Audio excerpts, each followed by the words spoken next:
Today's topic is severe acute respiratory syndrome, SARS. അപ്പോൾ നമ്മുടെ respiratory ഇൻഫെക്ഷൻ്റെ almost എൻഡിലേക്ക് എത്തി. നമുക്ക് ഈ രണ്ട് ഇൻഫെക്ഷൻസും കൂടെ ഉള്ളു പഠിക്കാൻ. അതിൽ നമ്മൾ ഇന്ന് ഡിസ്കസ് ചെയ്യാൻ പോകുന്നത് severe acute respiratory syndrome, SARS.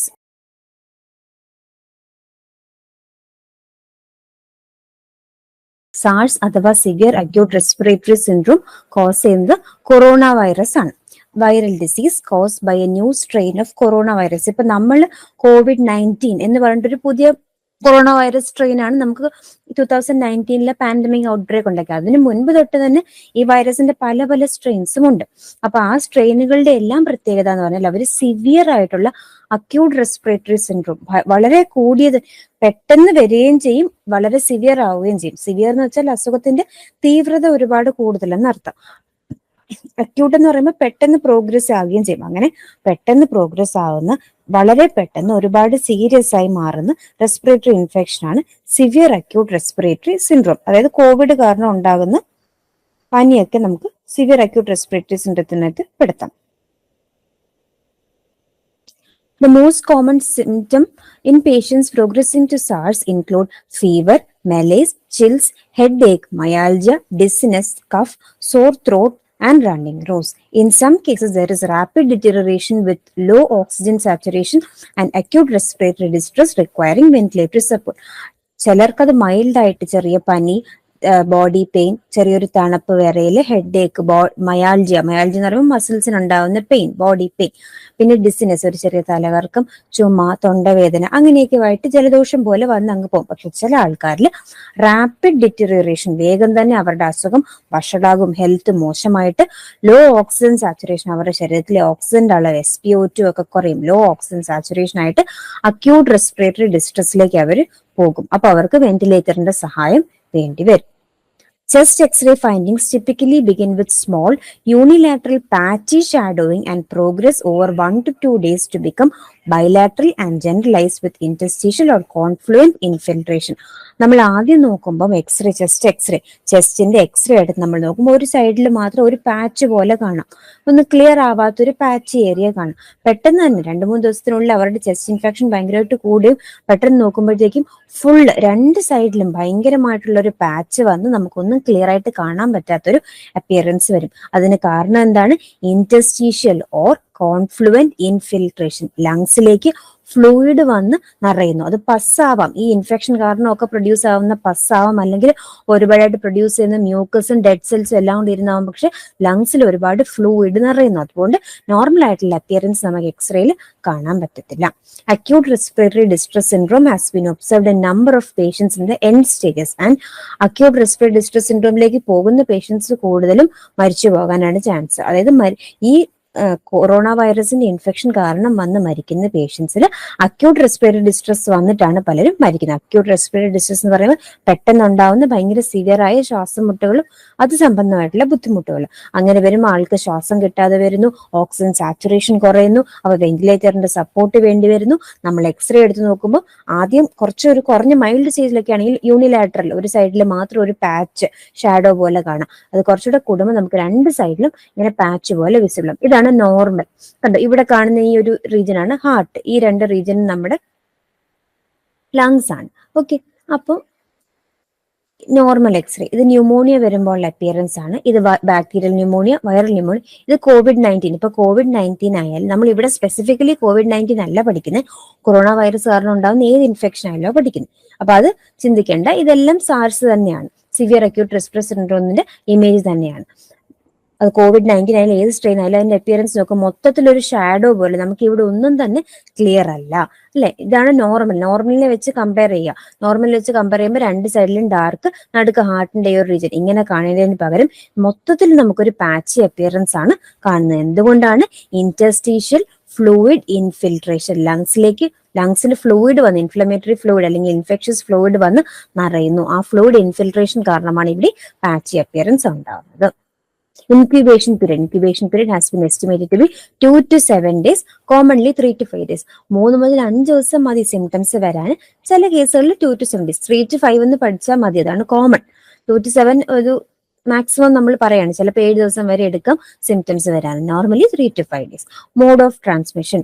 The primary mode of transmission appears to be through direct or indirect contact of mucus of membranes of eyes, nose or mouth with respiratory droplets or ഫോർമൈറ്റ്സ്. അപ്പൊ അസുഖമുള്ള ഒരാള് ചുമയ്ക്കുമ്പോഴോ തുമ്മുമ്പോഴോ തുപ്പുമ്പോഴോ ഒക്കെ release ആവുന്ന air droplets, air nuclei, അത് നമ്മളുടെ respiratory ട്രാക്കിലേക്ക് enter ചെയ്യും. അതേപോലെ തന്നെ അവരുടെ മൂക്കിലുള്ള മ്യൂക്കസ് മെംബ്രെയിൻ, അതുപോലെ തന്നെ കണ്ണിലുള്ള മ്യൂക്കസ് മെംബ്രെയിനുമായിട്ടൊക്കെ ഡയറക്റ്റ് ആയിട്ടോ ഇൻഡയറക്റ്റ് ആയിട്ടോ അവരുടെ കണ്ണിലുള്ള സെക്രീഷൻസ് എവിടെയെങ്കിലുമൊക്കെ ആയി, എന്നിട്ട് നമ്മൾ അവിടെ പോയി ടച്ച് ചെയ്തിട്ട് നമ്മൾ ആ കൈ നമ്മുടെ നോസിനടുത്തേക്ക് കൊണ്ടുവരുവാണെങ്കിൽ അങ്ങനെ അവരുടെ കണ്ണിലെ mucous membrane of eye, nose, ഈ സെക്രീഷൻസ് എല്ലാം തന്നെ സ്പ്രെഡ് ആവും. പിന്നെ ഫോർമൈറ്റ്സ്, FORMITES, ഉണ്ട് ഇവിടെ.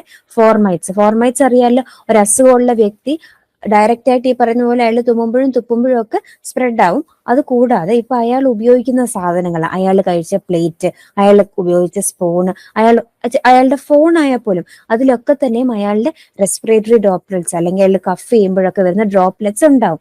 അപ്പൊ ആ ആള് റൂമിൽ ഇല്ലാത്തപ്പോഴാണെങ്കിൽ പോലും നമ്മൾ ആ റൂമിൽ കയറി കഴിഞ്ഞാൽ അയാൾ ഉപയോഗിച്ച ഈ സാധനങ്ങളിൽ നിന്ന് നമുക്ക് വരാം. അങ്ങനെ ഈ ഡിസീസ് കോസ് ചെയ്യുന്ന വൈറസ് ഇരിക്കുന്ന മറ്റ് വസ്തുക്കൾ, അതായത് നോൺ ലിവിങ് ആയിട്ടുള്ള സബ്സ്റ്റൻസസിനെയാണ് നമ്മൾ ഫോർമൈറ്റ്സ് എന്ന് പറയുന്നത്. അയാൾ ഉപയോഗിച്ച പാത്രങ്ങള്, തുണി, വസ്ത്രം, അത് എന്തിലൊക്കെയോ ഈ വൈറസ് സ്പ്രെഡ് ആവും, അതിനെയൊക്കെയാണ് നമ്മൾ ഫോർമൈറ്റ്സ് എന്ന് പറയുന്നത്.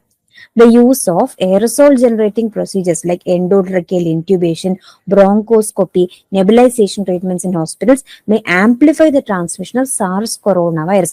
Endotracheal intubation, bronchoscopy, nebulization, ഇതൊക്കെ എന്ന് പറഞ്ഞാൽ ആ ചെയ്യുന്ന ഇൻസ്ട്രുമെന്റും അതുപോലെ ചെയ്യുന്ന വ്യക്തിയും ആ ഉപയോഗിക്കുന്ന ഇൻസ്ട്രുമെന്റുമായിട്ടൊക്കെ എന്ത് വരും, അവരുടെ റെസ്പിറേറ്ററി ഡ്രോപ്ലെറ്റ്സിന്റെ ഡയറക്റ്റ് കോണ്ടാക്ട് വരും.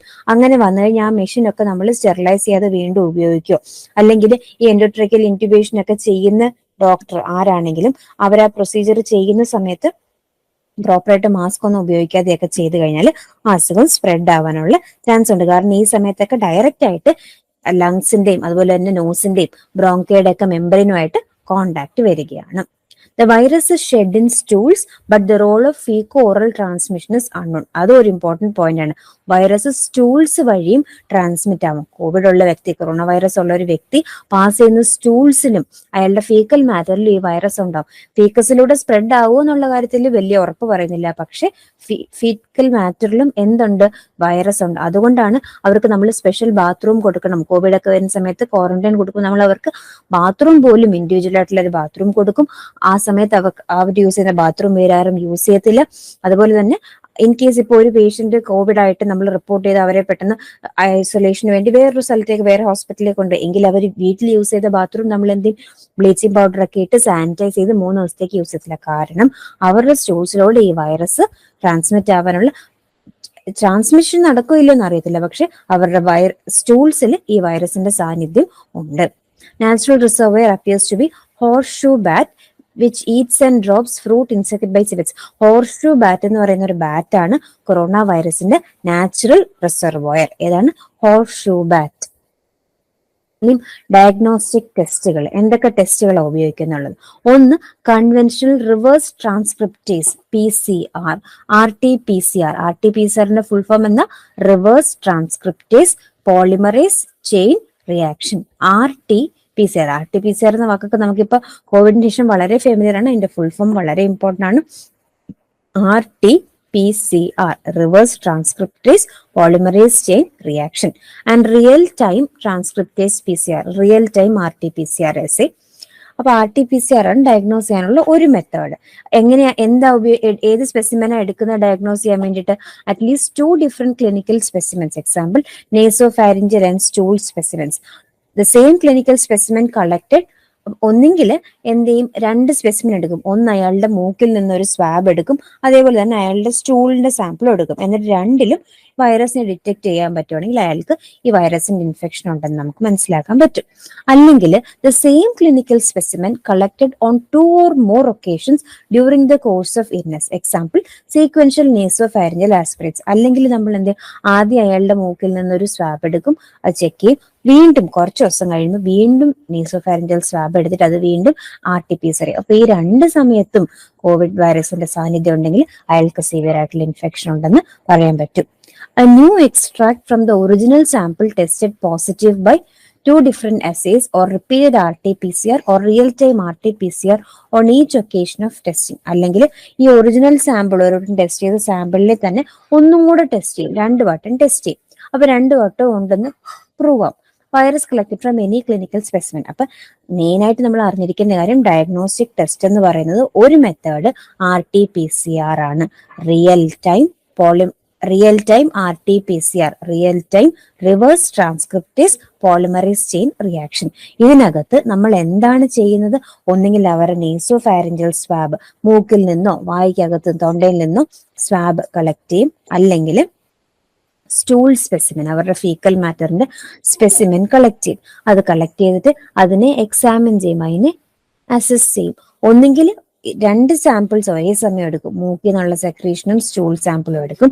അല്ലെങ്കിൽ ഒരു സ്പെസിമിനെ തന്നെ 2 വട്ടം അസസ് ചെയ്യും, അല്ലെങ്കിൽ ഒരു സ്പെസിമിനെ ഒരു വട്ടം അസസ് ചെയ്തിട്ട് കുറച്ച് ദിവസം കഴിയുമ്പോൾ വേറൊരു സ്പെസിമിനെ അസസ് ചെയ്യും. ഈ അസസ് ചെയ്യുന്ന സമയത്തൊക്കെ നമ്മൾ എന്താണ് കണ്ടുപിടിക്കുന്നത്? Detecting viral RNA. ഈ വാക്ക് വളരെ ഇമ്പോർട്ടന്റ് ആണ്.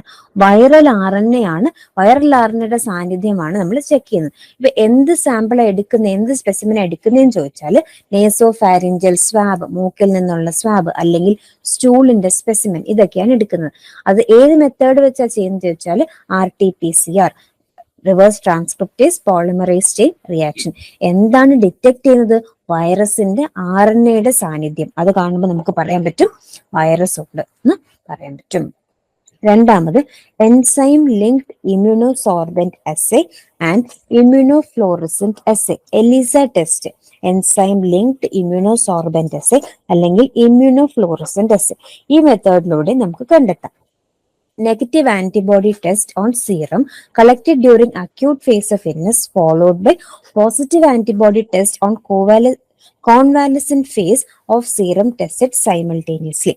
അതായത് നമ്മൾ RT-PCRനെ പോലെ തന്നെ നമ്മൾ ആന്റിജൻ ടെസ്റ്റ് ചെയ്യത്തില്ലേ, അപ്പൊ അതിനായി പറയുന്ന ആന്റിബോഡി ടെസ്റ്റ് ചെയ്യുമ്പോൾ ആദ്യമേ ആ ടെസ്റ്റ് നെഗറ്റീവായി വരികയും, അതായത് അസുഖം ഭയങ്കരമായിട്ട് കൂടി നിൽക്കുന്ന സമയത്ത് ടെസ്റ്റ് ചെയ്തപ്പോൾ അത് നെഗറ്റീവായി വരികയും, പക്ഷെ അസുഖം കുറച്ച് മാറിക്കഴിഞ്ഞതിന് ശേഷം, അതായത് അസുഖത്തിന്റെ ഇന്റൻസിറ്റി കുറഞ്ഞു കഴിഞ്ഞാൽ നമ്മൾ വീണ്ടും ഒരു ടെസ്റ്റ് ചെയ്യുമ്പോൾ ആ ടെസ്റ്റിനകത്ത് ആന്റിബോഡി ടെസ്റ്റ് പോസിറ്റീവ് ആവുകയും ചെയ്യുന്നത് വെച്ചാൽ ബോഡി ആന്റിബോഡീസ് പ്രൊഡ്യൂസ് തുടങ്ങി. ആദ്യമേ അങ്ങോട്ട് അസുഖം വന്നുടനെ ചെന്ന് ആന്റിജൻ ടെസ്റ്റ് ചെയ്താൽ ആന്റിബോഡി ഡിറ്റക്ട് ചെയ്യാൻ പറ്റത്തില്ല, കാരണം നമ്മുടെ ശരീരത്തിന് 1-2 ദിവസം വേണം ആന്റിബോഡി പ്രൊഡ്യൂസ് ചെയ്യാൻ. എന്നാൽ കോൺവാലസെന്റ് ഫേസ്, അസുഖം കുറഞ്ഞു വരുന്ന ഫേസിൽ നമ്മൾ പോയി ടെസ്റ്റ് ചെയ്യുമ്പോൾ ആന്റിജൻ ടെസ്റ്റ് പോസിറ്റീവ് അല്ലെങ്കിൽ ആന്റിബോഡി ടെസ്റ്റ് നമുക്ക് കിട്ടുവാണെങ്കിൽ, അവിടെ പോസിറ്റീവ് ആന്റിബോഡി ടെസ്റ്റ് കിട്ടുവാണെങ്കിൽ നമുക്ക് മനസ്സിലാക്കാം ഇൻഫെക്ഷൻ ഉണ്ട് അല്ലെ വന്നു പോയി എന്ന് മനസ്സിലാക്കാം. A 4-fold or greater increase in antibody titer against SARS-CoV between an acute phase serum specimen and convalescent phase serum specimen paired sera tested simultaneously. ഒന്നെങ്കിൽ നമ്മൾ ആന്റിബോഡി ടെസ്റ്റ് ചെയ്യുമ്പോൾ നല്ലപോലെ കൂടി പനിയായിട്ട് വരികയാണ്, 2 ദിവസമായി പനി തുടങ്ങി എന്ന് പറഞ്ഞ് വരുമ്പോൾ നമ്മൾ ടെസ്റ്റ് ചെയ്യുമ്പോൾ ആന്റിബോഡി നെഗറ്റീവ് ആയിട്ടാണ് കാണിക്കുന്നത്, ആന്റിബോഡി ഇല്ല. പക്ഷെ പനിയൊക്കെ ഒന്ന് കുറഞ്ഞു കഴിഞ്ഞ് 7 ദിവസം കഴിഞ്ഞ് നമ്മൾ ടെസ്റ്റ് ചെയ്യുമ്പോൾ പനി കുറഞ്ഞു, പക്ഷെ ടെസ്റ്റ് ചെയ്യുമ്പോൾ ആന്റിബോഡി ടെസ്റ്റ് പോസിറ്റീവ് ആണ്. എങ്കിൽ ഇല്ലാത്ത ആന്റിബോഡി പിന്നീട് ഉണ്ടായി വന്നു. എന്തുകൊണ്ട്?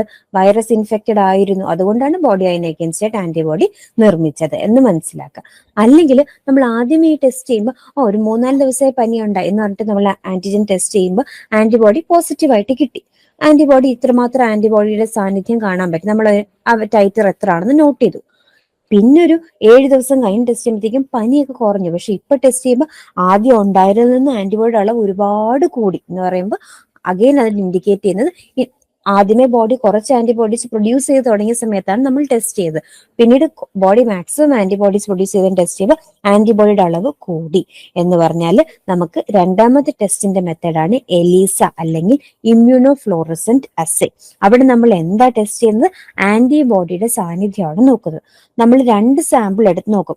ആദ്യം സെലക്ട് ചെയ്യുന്ന സാമ്പിൾ, അസുഖം കൂടി നിൽക്കുന്ന സാമ്പിളിൽ ആന്റിബോഡി ഇല്ല, എന്നാൽ കുറച്ച് ദിവസം കഴിയുമ്പോൾ ആന്റിബോഡി ഉണ്ട്.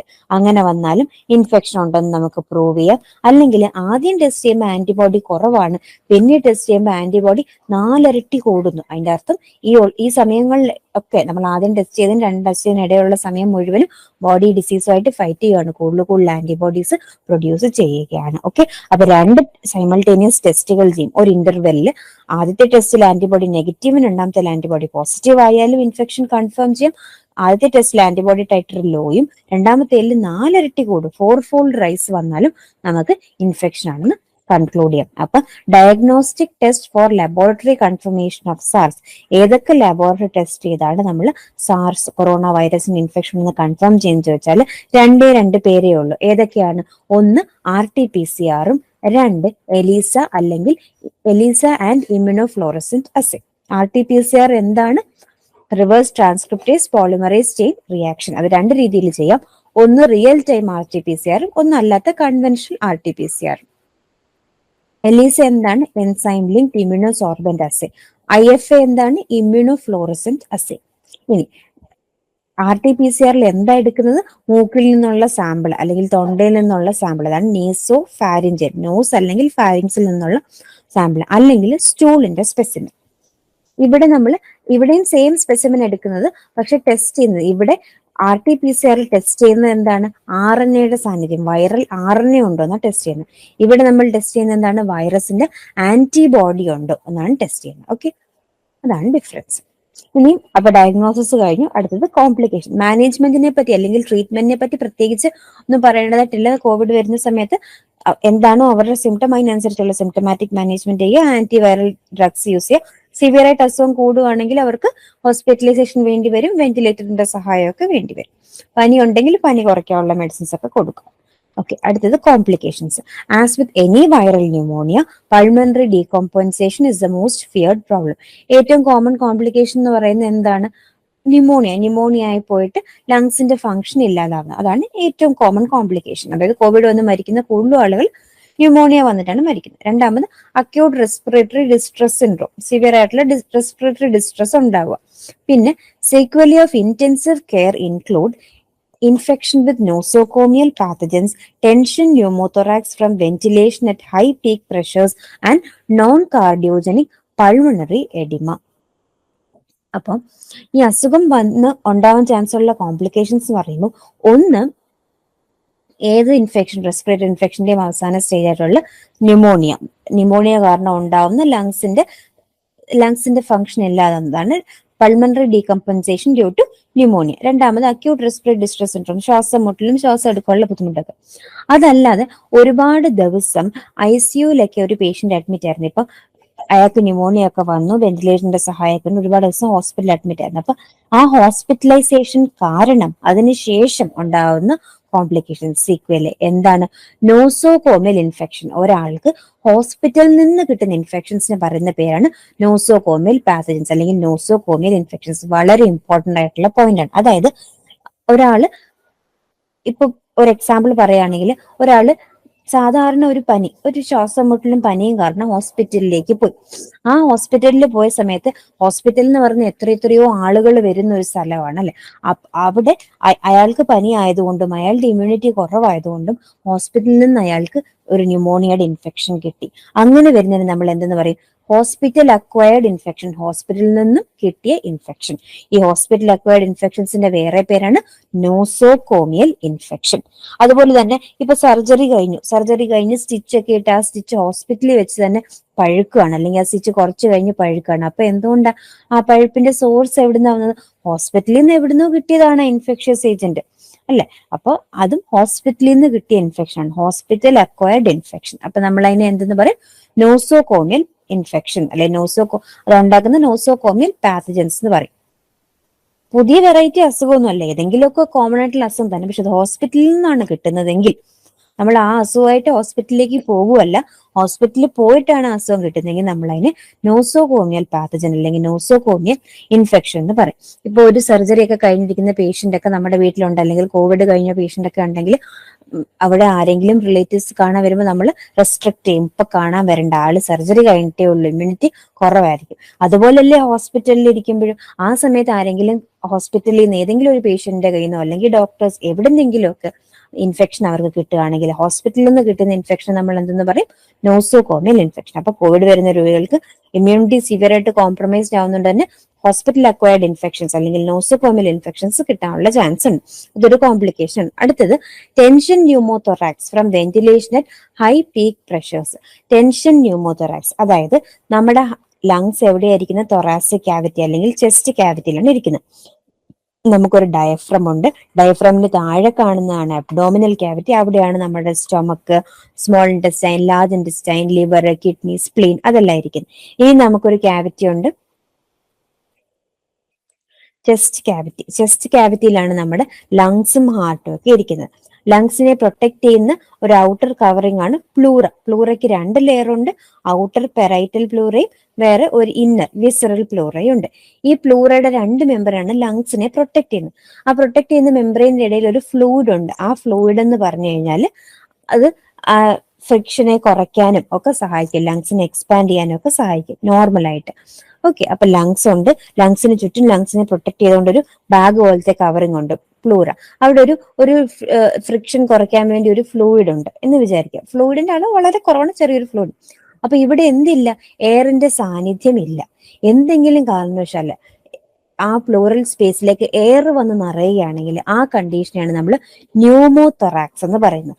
Collection of air in the pleural cavity. Air in the normally pleural ക്യാവിറ്റിയിൽ, പ്ലൂറയുടെ ഇടയിലുള്ള സ്പേസിൽ എയർ ഉണ്ടാവാറില്ല. ഏതെങ്കിലും സാഹചര്യത്തിൽ അവിടെ എയർ വന്നാൽ നമ്മൾ അതിനെ ന്യൂമോതൊറാക്സ് എന്ന് പറയും. ഓക്കെ, അപ്പൊ അങ്ങനെ എയർ വരുന്ന ഈ കോവിഡ് പേഷ്യൻസിൽ കാണുന്ന ഒരു കോംപ്ലിക്കേഷൻ ആണ്. അപ്പൊ അങ്ങനെ എയർ വന്ന് അറിയുമ്പോൾ എന്ത് പറ്റും, അവർക്ക് ചെസ്റ്റ് മാക്സിമം എക്സ്പാൻഡ് ചെയ്യാൻ പറ്റത്തില്ല. അകത്തേക്ക് ശ്വാസം, കാരണം ലങ്സ് ഇങ്ങനെ എക്സ്പാൻഡ് ചെയ്ത് വരുമ്പോഴത്തേക്കും ഈ പുറത്ത് അതിന് ലങ്സിന് ചുറ്റും ഉള്ള പ്ലൂറ നിറച്ചു എയർ ആണ്. അപ്പൊ ആ എയർ തിരിച്ചൊരു കൗണ്ടർ പ്രഷർ കൊടുക്കും. അങ്ങനെ അവർക്ക് നന്നായിട്ട് ബ്രീത്ത് ചെയ്യാൻ പറ്റത്തില്ല. റെസ്പിറേറ്ററി ഡിഫിക്കൽറ്റി ഉണ്ടാവും, ശ്വാസം മുട്ടലുണ്ടാവും. പിന്നെ നോൺ കാർഡിയോജനിക് പൾമണറി എഡിമ, ശ്വാസകോശ സംബന്ധമായിട്ടുണ്ടാകുന്ന എഡിമ, വീക്കം, നീർവീക്കം. ഇതൊക്കെയാണ് കോംപ്ലിക്കേഷൻസ്. എന്തൊക്കെയാ? ഒന്ന് pneumonia, acute respiratory distress syndrome, പിന്നെ ഹോസ്പിറ്റലിൽ നിന്ന് കിട്ടുന്ന ഇൻഫെക്ഷൻ, അതായത് നോസോകോമിയൽ ഇൻഫെക്ഷൻ. അത് കൂടുതലും ഇന്റൻസീവ് കെയർ, ഹോസ്പിറ്റൽ അഡ്മിഷൻ ഒക്കെ ഉണ്ടായി സിവിയർ ആയിട്ട് കെയർ കിട്ടേണ്ട പേഷ്യൻസിനാണ്, ICU അഡ്മിഷൻ ഒക്കെ ഉണ്ടാകുന്നവർക്കാണ് ഉണ്ടാകുന്നത്. പിന്നെ ടെൻഷൻ, ന്യൂമോതൊറാക്സ്, അതുപോലെ നോൺ കാർഡിയോജനിക് പൾമണറി എഡിമ. ഇനി prevention. As there is no vaccine against SARS, the preventive measures for SARS control are appropriate detection and provide protective measures. അപ്പൊ vaccine ഇല്ല. Actually ഇവിടെ നമ്മൾ സംസാരിക്കുന്നത് കോവിഡിന്റെ മുൻപുണ്ടായിരുന്ന സ്ട്രെയിൻസിനെ പറ്റിയാണ്, കൊറോണ വൈറസിന്. നമ്മൾ COVID-19 നമ്മൾ വാക്സിൻ ഒക്കെ ഫൈൻഡ് ചെയ്ത് വാക്സിൻ എല്ലാവരും വാക്സിനേറ്റഡ് ആവുകയും ചെയ്തതാണ്. ഇത് പൊതുവെ പറയുകയാണ്, പ്രോംപ്റ്റ് വാക്സിൻ ഇല്ല. അതുകൊണ്ട് തന്നെ പ്രിവെന്റീവ് മെഷേഴ്സ് എന്തൊക്കെയാണ്? Prompt identification of persons with SARS. അസുഖമുള്ള ആളുകളെ നമ്മൾ എത്രയും പെട്ടെന്ന് ഐഡന്റിഫൈ ചെയ്ത് കഴിഞ്ഞിട്ട് സ്പ്രെഡ് തടയാൻ നോക്കുക, അല്ലെ അവരെ ഐസൊലേറ്റ് ചെയ്യുക. Effective isolation of SARS patients in the hospitals. എത്രയും പെട്ടെന്ന് അവരെ ഹോസ്പിറ്റൽ അഡ്മിനിസ്ട്രേഷൻ കൊടുക്കുക. ഇനി ഹോസ്പിറ്റൽ അല്ല, വീട്ടിൽ തന്നെ ആണെങ്കിലും പ്രോപ്പറായിട്ട് ഐസൊലേഷൻ കൊടുക്കുക. Appropriate protection of medical staff and treating patients. അവരെ ചികിത്സിക്കുന്ന മെഡിക്കൽ സ്റ്റാഫും ഡോക്ടേഴ്സും എല്ലാവരും എന്ത് ചെയ്യണം? PPE കിറ്റ് ധരിക്കണം, ഗോഗിൾസ് വെക്കണം, ഗ്ലൗസ് ധരിക്കണം, N95 മാസ്ക് ധരിക്കണം. അവരുമായിട്ട് അടുത്ത് ഇടപഴകുന്ന ആളുകൾക്കും ഇതേപോലെ എല്ലാ പ്രൊട്ടക്ഷനും പ്രിവെൻഷനും കൊടുക്കണം. അവർക്ക് ഈ അസുഖം സ്പ്രെഡ് ആയിട്ടുണ്ടോ എന്നൊക്കെ നോക്കണം. Comprehensive identification and isolation of suspected cases.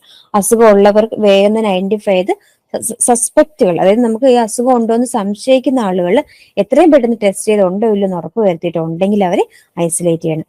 Simple hygiene measures, just hand washing, എപ്പോഴും സാനിറ്റൈസർ വെച്ചോ സോപ്പ് ആൻഡ് വാട്ടർ വെച്ചോ കൈ കഴുകുക, മാസ്ക് ഉപയോഗിക്കുക, well fitted mask. Infection control measures, അതിപ്പോ ഒരു രോഗി എവിടുന്ന് പോയി, അയാള് ഒരാൾക്ക് കോവിഡ് ഉണ്ടായിരുന്ന സമയത്ത് അയാൾ ഉപയോഗിച്ച മുറി, അല്ലെങ്കിൽ കോവിഡ് വന്ന് മരിച്ചു പോയ ആളുടെ സാധനങ്ങൾ, അല്ലെങ്കിൽ അയാളെ ഹോസ്പിറ്റലിലേക്ക് ഷിഫ്റ്റ് ചെയ്തു, ആൾ ഉപയോഗിച്ചിരുന്ന മുറി, ആ മുറി എന്ത് ചെയ്യണം? പ്രോപ്പറായിട്ട് സാനിറ്റൈസ് ചെയ്യണം. Infection control measures. Exit screening of international travellers. നമ്മുടെ കൺട്രിയിലേക്ക് വരുന്ന എല്ലാ ട്രാവലേഴ്സിനെയും നമ്മൾ കോവിഡ് ടെസ്റ്റ് ചെയ്യണം. നമ്മൾ ആ സമയത്ത് ചെയ്യുന്നുണ്ടായിരുന്നല്ലോ. ആദ്യമേ അവർ വരുമ്പോൾ തന്നെ കോവിഡ് ടെസ്റ്റ് ചെയ്യും, 7 ദിവസം ക്വാറന്റൈനിലിരുത്തും, വീണ്ടും ഒന്നുകൂടെ കോവിഡ് ടെസ്റ്റ് ചെയ്യും. രണ്ടിലും നെഗറ്റീവ് ആണെങ്കിൽ മാത്രമേ നെഗറ്റീവ് ആണെന്ന് കൺഫേം ചെയ്യത്തുള്ളായിരുന്നു. പിന്നെ timely and accurate reporting and sharing of information with other authorities and government. അതേപോലെ ഇതെല്ലാം ഒരു കളക്റ്റീവ് ആയിട്ടുള്ള ടീമാണ്. ഗവൺമെന്റും നമ്മുടെ പബ്ലിക് അഡ്മിനിസ്ട്രേഷൻ എല്ലാവരും കൂടെ ചേർന്ന് ചെയ്യുന്ന ഒരു കാര്യം. അപ്പൊ ഒരു കേസ് ഉണ്ടെങ്കിലോ ഒരാൾ പോസിറ്റീവ് ആണോ എന്ന് നമുക്ക് സംശയം ഉണ്ടെങ്കിലോ അത് വന്ന ഒരാൾ മരിച്ചെങ്കിലോ ഒക്കെ നമ്മൾ എന്ത് ചെയ്യണം? പ്രോപ്പറായിട്ട് അതോറിറ്റീസിനെ അറിയിക്കണം. അപ്പൊ അവര് ഇൻവെസ്റ്റിഗേറ്റ് ചെയ്ത് പെട്ടെന്ന് തന്നെ ഒരാൾക്ക് ഒരു അസുഖം വന്നു, കോവിഡ് വന്നു, നിപ്പ എന്ന് പറഞ്ഞ് വേഗം തന്നെ ന്യൂസ് വരും. അപ്പൊ എല്ലാവരും ജാഗ്രത പാലിക്കും, വേഗം തന്നെ അയാളുടെ റൂട്ട് മാപ്പ് ഇറക്കും. അപ്പൊ അതുള്ളവരൊക്കെ വേഗം അപ്രോച്ച് ചെയ്ത് ടെസ്റ്റ് ചെയ്ത് കോണ്ടാക്ട് ഉണ്ടോ ഇല്ലയോ, അസുഖം വന്നിട്ടുണ്ടോ ഇല്ലയോ എന്നൊക്കെ ഉറപ്പുവരുത്തും. അങ്ങനെ സിസ്റ്റം മൊത്തത്തിൽ ചേർന്ന് പ്രവർത്തിക്കും. അപ്പൊ അവരെ അറിയിക്കേണ്ടത് നമ്മുടെ ഒരു ഉത്തരവാദിത്വമാണ്. ഓക്കെ, അപ്പൊ അത്രേ ഉള്ളൂ. ഈ ഡിസീസ് പ്രത്യേകിച്ചൊന്നും ഒരുപാടില്ല. Severe acute respiratory syndrome, SARS viral disease ആണ്, caused by corona virus. Symptoms എന്ന് പറയുന്നത് fever, malaise, chills, headache, cough, normal symptoms. Severe ആയി പോയി കഴിഞ്ഞാൽ low oxygen saturation, acute respiratory illness ഒക്കെയാണ്.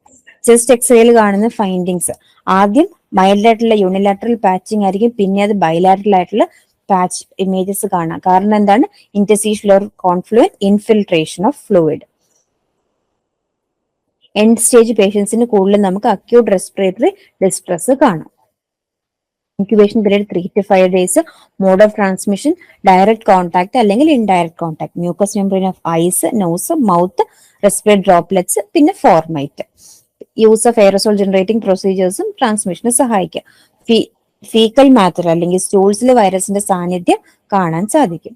പിന്നെ ഡയഗ്നോസ്റ്റിക് ടെസ്റ്റ് രണ്ടുണ്ട്, RT-PCR, viral RNA detective, enzyme linking immunosorbent assay or immunofluorescent assay. അതിൽ നമ്മൾ ആന്റിബോഡിയുടെ സാന്നിധ്യം ഡിറ്റക്ട് ചെയ്യും. Complications pneumonia, acute respiratory distress syndrome, hospital acquired infection അല്ലെങ്കിൽ nosocomial infection, tension, pneumothorax, non cardiogenic pulmonary oedema. Prevention എന്ന് പറയുമ്പോൾ there is no vaccine, അതുകൊണ്ട് തന്നെ ഇതൊക്കെയാണ് preventive measures. Prompt identification, effective isolation, പിന്നെ protection of medical staff, isolation of suspected cases, പിന്നെ hygiene measures, hand washing, mask, infection control measures, screening of travellers, അതുപോലെ report ചെയ്യുക authorities. ഇനി അതല്ലാതെ important point, earliest case was trace to A health care worker in China in late 2002 with rapid spread to Hong Kong, Singapore, Vietnam, Taiwan and Toronto. അപ്പൊ 2003 ഉണ്ടായ പാൻഡമിക്കിന്റെ earliest case എവിടെയാ കണ്ടത്? ചൈനയിലാണ് കണ്ടത്. The natural reservoir appears to be horseshoe bat. ഇതാണ് horseshoe bat. ഇതാണ് ഈ corona വൈറസിന്റെ natural ആയിട്ടുള്ള റിസർവയർ എന്നാണ് പറയുന്നത്. Okay, horseshoe bat. അതൊന്ന് ശ്രദ്ധിച്ചേക്കാം. Maximum virus excretion from respiratory tract occurs on about 10 days of illness and then declines. ഏറ്റവും കൂടുതൽ, അതായത് ആദ്യം വൈറസ് ശരീരത്തിലേക്ക് കയറുന്നു, നമ്മുടെ റെസ്പിറേറ്ററി ട്രാക്റ്റിലേക്ക് കയറുന്നു, റെസ്പിറേറ്ററി സെൽസിനെ എഫക്ട് ചെയ്യുന്നു, അതിനുശേഷം നമ്മുടെ ലിംഫ് നോഡ്സിലേക്ക് പോകുന്നു, പിന്നെ ബ്ലഡിലേക്ക് പോകുന്നു, എല്ലാ അസിഡിലേക്കും സ്പ്രെഡ് ആവുന്നു. പിന്നെ അയാൾ തുമ്മുമ്പോഴും ഒക്കെ അയാളും പുതിയ വൈറസുകളെ പ്രൊഡ്യൂസ് ചെയ്യുന്നു. ആ പുതിയ വൈറസുകൾ അയാൾ തുമ്മുമ്പോഴും ഒക്കെ പുറത്തേക്ക് പോകുന്നു. അങ്ങനെ ഒരാൾക്ക് ഏറ്റവും കൂടുതൽ വൈറസ് അയാളിൽ നിന്ന് പുറത്തു വരുന്ന എപ്പോഴാണ്? 10 days ഓഫ് ഇല്ല. സോ വന്ന് 10 ദിവസം ആകുമ്പോഴാണ് മാക്സിമം ഇൻഫെക്ടിവിറ്റി, മാക്സിമം അയാളുടെ ബോഡിയിൽ നിന്ന് വൈറസ് ഇങ്ങനെ പുറത്തേക്ക് വരുന്നത്. പിന്നെ ഡിക്ലൈൻ ചെയ്യും. ഗ്രാജുവലി നമ്മുടെ ഇമ്മ്യൂണിറ്റി സ്ട്രോങ് ആവുന്നതിനനുസരിച്ച് വൈറസുകൾ ഓരോന്നായിട്ട് ഇല്ലാതാക്കിക്കൊണ്ടിരിക്കും. അങ്ങനെ വൈറൽ ലോഡ് കുറയും. അപ്പം മാക്സിമം വൈറൽ ലോഡ്, ഒരാൾക്ക് അസുഖം വന്ന് അയാളുടെ ബോഡിയിൽ മാക്സിമം വൈറസ് കാണുന്ന എപ്പോഴാണ്?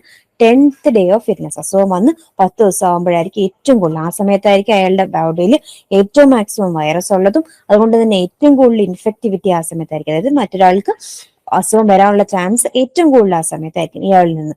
ഗ്രാജുവലി അത് കുറയും. ഇപ്പൊ മാക്സിമം വൈറസ് എക്സ്ക്രീഷൻ പീരിയഡ് അല്ലെങ്കിൽ period of maximum infectivity around 10 days of illness. പിന്നെ അത് കുറയും. The efficiency of transmission appears to be greatest following exposure to severely ill patients or those experiencing rapid clinical deterioration, usually during the second week of illness. അതേപോലെ തന്നെ ഈ അസുഖം mild ആയിട്ടുള്ള അസുഖം ഉള്ള ഒരാളുടെ അടുത്ത് പോയാലും അസുഖം വരാനുള്ള ചാൻസ് കുറവാണ്. അതേസമയം സിവിയർ ആയിട്ടുള്ള ഇല്ലായിട്ടുള്ള ഒരാളുടെ അടുത്ത് പോവുക, അല്ലെങ്കിൽ അയാളുടെ അസുഖം മോശമായിക്കൊണ്ടിരിക്കുന്നു അങ്ങനെയുള്ള ആളുടെ അടുത്ത് പോകുമ്പോൾ, പ്രത്യേകിച്ചും സെക്കൻഡ് വീക്ക് ഓഫ് ഇൽനെസ്, അസുഖം വന്ന് 2ാമത്തെ ആഴ്ചയൊക്കെ ആണെങ്കിൽ സ്പ്രെഡ് ആവാനുള്ള ചാൻസ് വളരെ കൂടുതലാണ്. അപ്പം ഒന്ന് പറയുമ്പോൾ ഒരു വ്യക്തിയെ സംബന്ധിച്ച് മാത്രം നോക്കുകയാണെങ്കിൽ ആ വ്യക്തിക്ക് അസുഖം വന്ന് 10ാമത്തെ ദിവസമാകുമ്പോഴാണ് വൈറൽ ലോഡ് ഏറ്റവും കൂടുതൽ, അപ്പോഴാണ് സ്പ്രെഡ് ആവാനുള്ള ചാൻസ് ഏറ്റവും കൂടുതൽ. പിന്നെ പൊതുവെ മൈൽഡ് ആയിട്ടുള്ള അസുഖവും സിവിയർ ആയിട്ടുള്ള അസുഖം ഉള്ളവരെ കമ്പയർ ചെയ്യുമ്പോൾ സിവിയർ അസുഖം ഉള്ളിടത്തു നിന്നാണ് നമുക്ക് അസുഖം സ്പ്രെഡ് ആവാനുള്ള ചാൻസ് ഏറ്റവും കൂടുതൽ. അത് തന്നെ അവർക്ക് അസുഖം വന്ന് 2 ആഴ്ച ആകുമ്പോഴാണ് ഏറ്റവും മാക്സിമം വൈറൽ ലോഡ് കാണുന്നത്. Children are rarely affected by SARS.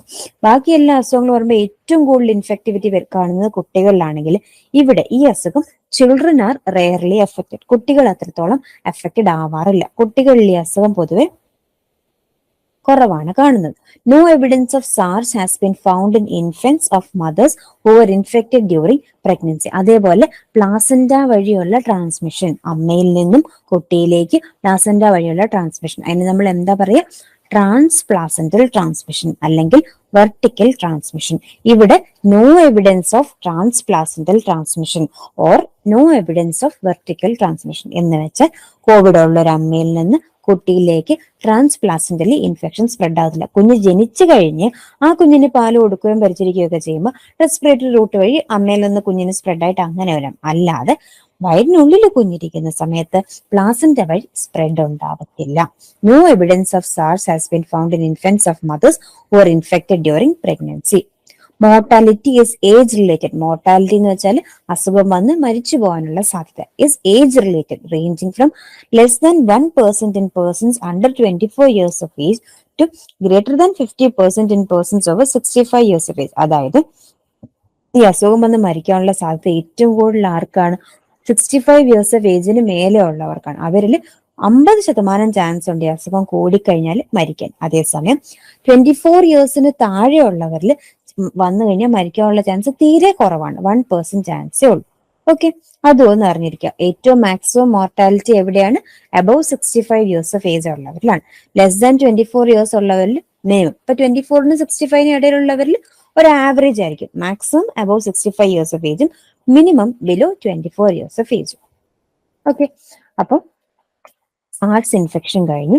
Next നമ്മൾ നോക്കാൻ പോകുന്ന ഡിസീസ് ആണ് ട്യൂബർകുലോസിസ്. ട്യൂബർകുലോസിസ് ഒരുപാട് വാസ്റ്റ് ടോപ്പിക് ആണ്, ഒരുപാട് പഠിക്കാനുണ്ട്. അപ്പൊ നമുക്ക് ഇന്ന് കുറച്ച് ഡിസ്കസ് ചെയ്യാം. പിന്നീട് വരുന്ന ക്ലാസ്സുകളിൽ ഡീറ്റെയിൽ ആയിട്ട് ട്യൂബർകുലോസിസ് നോക്കാം.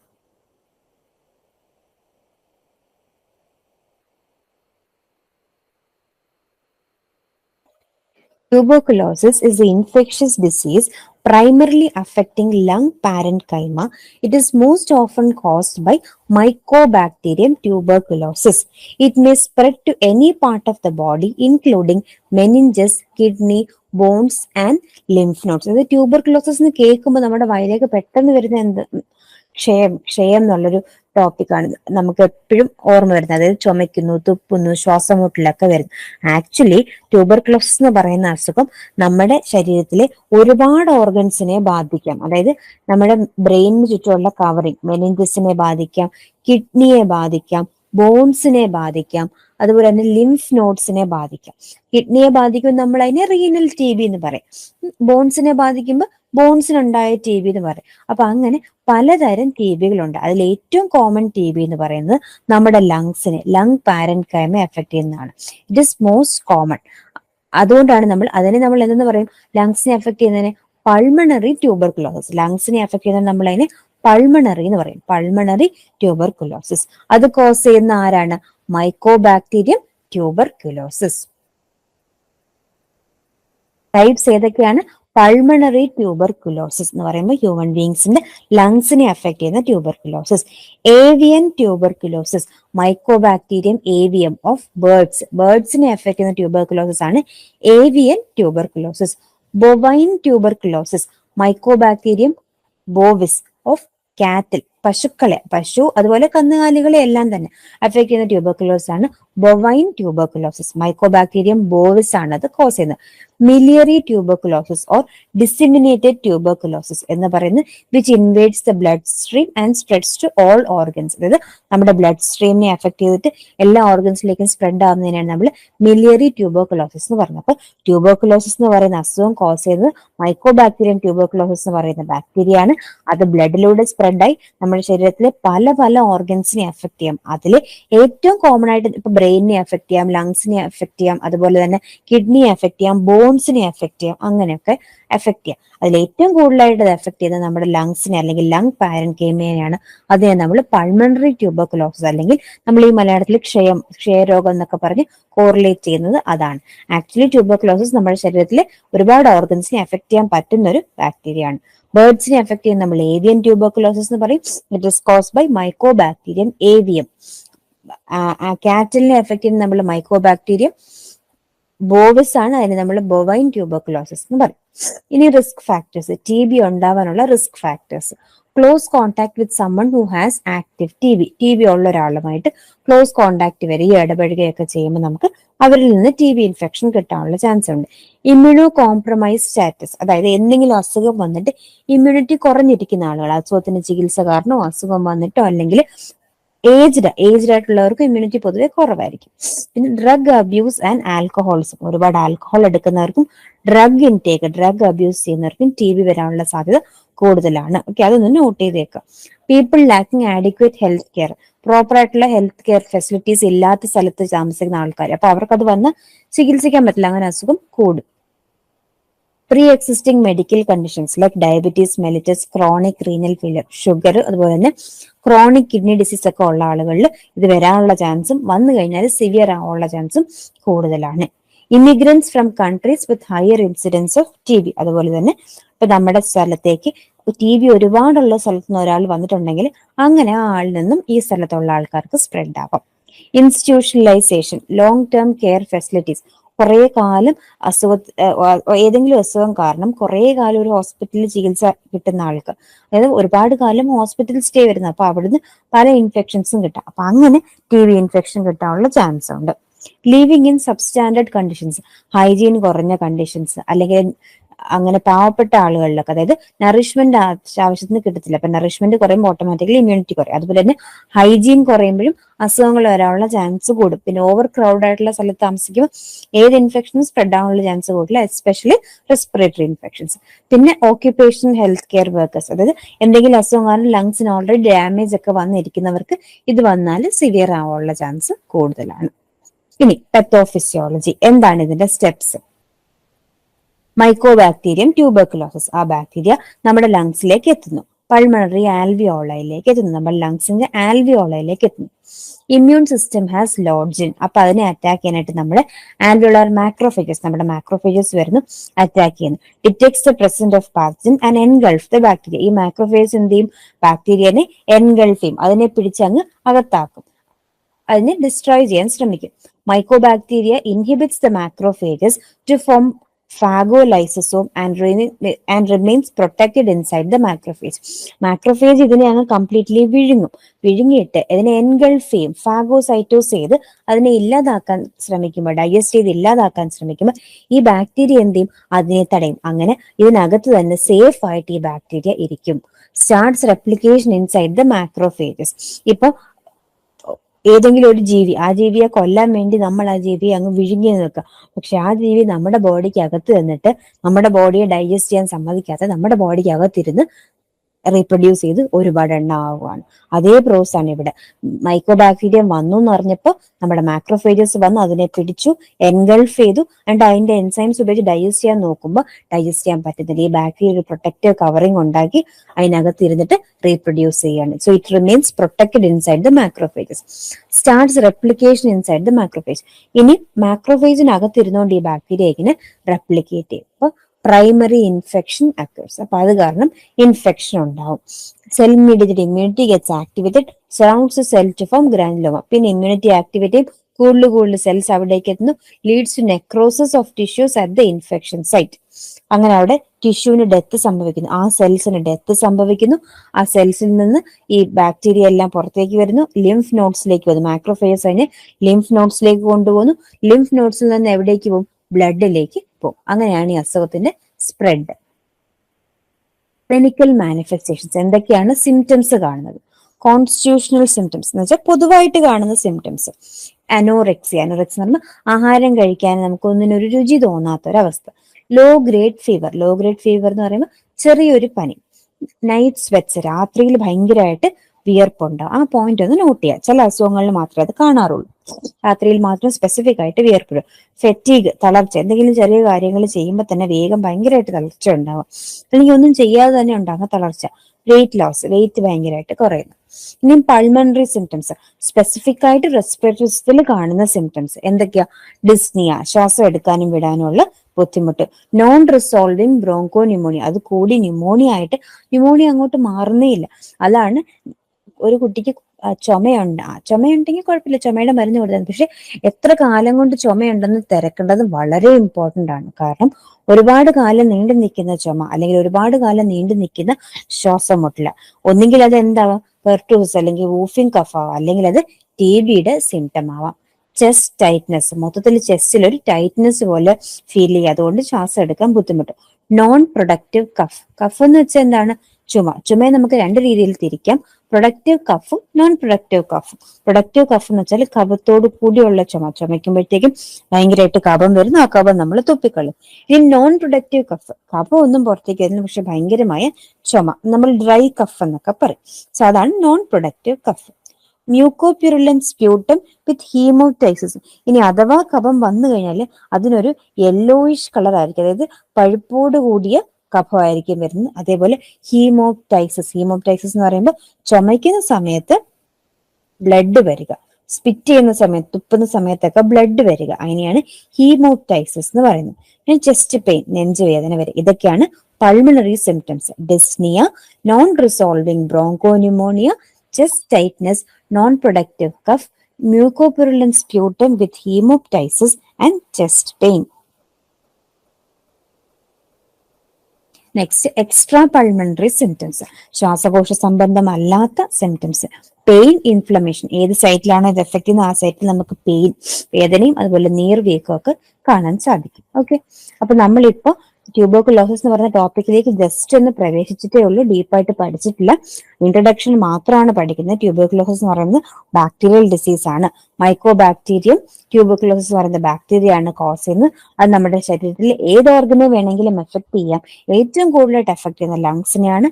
അതിനെ നമ്മൾ പൾമണറി ട്യൂബർകുലോസിസ് അല്ലെങ്കിൽ പൾമണറി TB എന്ന് പറയും. അതിനെപ്പറ്റിയാണ് കൂടുതലായിട്ട് ഡിസ്കസ് ചെയ്യുന്നത്.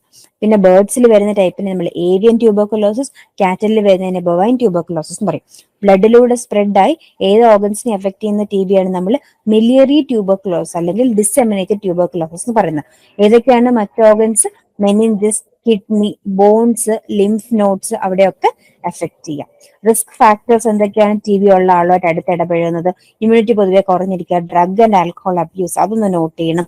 പിന്നെ ഹെൽത്ത് കെയർ ഫെസിലിറ്റീസ് കുറഞ്ഞിരിക്കുക, പുവർ ആയിട്ടുള്ള കണ്ടീഷൻസിൽ ജീവിക്കുക, ഓൾറെഡി ലങ്സിന് എന്തെങ്കിലും കുഴപ്പമുണ്ടായിരിക്കുക, അതുപോലെ TB ഉള്ള സ്ഥലത്തുനിന്ന് വന്ന ആളുകളുമായിട്ട് ഇടപഴകുക, ഒരുപാട് കാലം ആശുപത്രിയിൽ എന്തിനെങ്കിലുമൊക്കെ ചികിത്സ കിട്ടുന്നത്, പിന്നെ ഷുഗർ, കുറെ നാൾ നീണ്ടു നിൽക്കുന്ന ഡയബറ്റീസ് മെലിറ്റസ്, ഷുഗർ, അതുപോലെ തന്നെ കിഡ്നി ഡിസീസ്, ഇതൊക്കെയാണ് ഇതിന്റെ റിസ്ക് ഫാക്ടേഴ്സ്. എന്താ സംഭവിക്കുന്നത്? ബാക്ടീരിയ ഡിസീസ് ഉള്ള ആളുടെ റെസ്പിറേറ്ററി ഡ്രോപ്ലെറ്റ്സിലൂടെ നമ്മുടെ റെസ്പിറേറ്ററി ട്രാക്കിലേക്ക് കയറുന്നു, നമ്മുടെ പൾമണറി ആൽവിയോളയിൽ ചെന്ന് ആ സെൽസിനെ അറ്റാക്ക് ചെയ്ത് ഈ ബാക്ടീരിയ അവിടെ റീപ്രൊഡ്യൂസ് ചെയ്യാൻ തുടങ്ങുന്നു. അപ്പോഴത്തേക്കും മാക്രോഫേജസ് വന്ന് അറ്റാക്ക് ചെയ്ത് ബാക്ടീരിയനെ എൻഗൾഫ് ചെയ്യുന്നു. പക്ഷെ മാക്രോഫേജസിന് ഇതിനെ ഡൈജസ്റ്റ് ചെയ്യാൻ പറ്റുന്നില്ല, ഫാഗോസൈറ്റോസ് ചെയ്യാൻ പറ്റുന്നില്ല. ബാക്ടീരിയ പ്രൊട്ടക്റ്റീവ് കവറിംഗ് ഉണ്ടാക്കി അതിനകത്ത് തന്നെ ഇരിക്കുന്നു, റീപ്രൊഡ്യൂസ് ചെയ്യുന്നു. അങ്ങനെ അത് ആ സെല്ല് ബ്രേക്ക് ആവുന്നു, അവിടെ ടിഷ്യൂ നെക്രോസിസ് നടക്കുന്നു, സെൽ ഡെത്ത് നടക്കുന്നു. അങ്ങനെ കൂടുതൽ ബാക്ടീരിയ റിലീസ്ഡ് ആവുന്നു, അത് ലിംഫ് നോഡ്സിലേക്ക് പോകുന്നു, ലിംഫിലും ബാക്ടീരിയ റെപ്ലിക്കേറ്റ് ചെയ്യുന്നു, അത് കഴിഞ്ഞത് ബ്ലഡിലേക്ക് പോകുന്നു. ക്ലിനിക്കൽ മാനിഫെസ്റ്റേഷൻ, നമുക്ക് കോമൺ ആയിട്ട് കാണുന്ന സിംറ്റംസ് എന്ന് പറഞ്ഞാൽ ആഹാരത്തിന് രുചിയില്ലായ്മ, ആഹാരം കഴിക്കാൻ താല്പര്യം തോന്നാതിരിക്കുക, അനോറെക്സിയ, ചെറിയ പനി, night sweats, fatigue, weight loss. Pulmonary symptoms, specific ആയിട്ട് റെസ്പിറേറ്ററിയിൽ കാണുന്ന സിംറ്റംസ് ആണ് ശ്വാസമെടുക്കാനുള്ള ബുദ്ധിമുട്ട്, ഡിസ്നിയ, നോൺ റിസോൾവിംഗ് ബ്രോങ്കോന്യൂമോണിയ, അതായത് മരുന്ന് എടുത്തിട്ടും അല്ലെങ്കിൽ എത്ര കാലമായിട്ടും മാറാത്ത ബ്രോങ്കോന്യൂമോണിയ, അതുപോലെ chest tightness, non productive cough, കഫം ഇല്ലാതെയുള്ള ചുമ, മ്യൂക്കോപ്യൂറുലൻ സ്പ്യൂട്ടം, ചുമയ്ക്കുമ്പോൾ കഫം വരികയാണെങ്കിൽ അത് ഭയങ്കരമായ പഴുപ്പോട് കൂടിയ യെല്ലോയിഷ് കളറിലുള്ള കഫമാണ്. അതുപോലെ തന്നെ അതിന്റെ കൂടെ ബ്ലഡും വരുന്നുണ്ട്.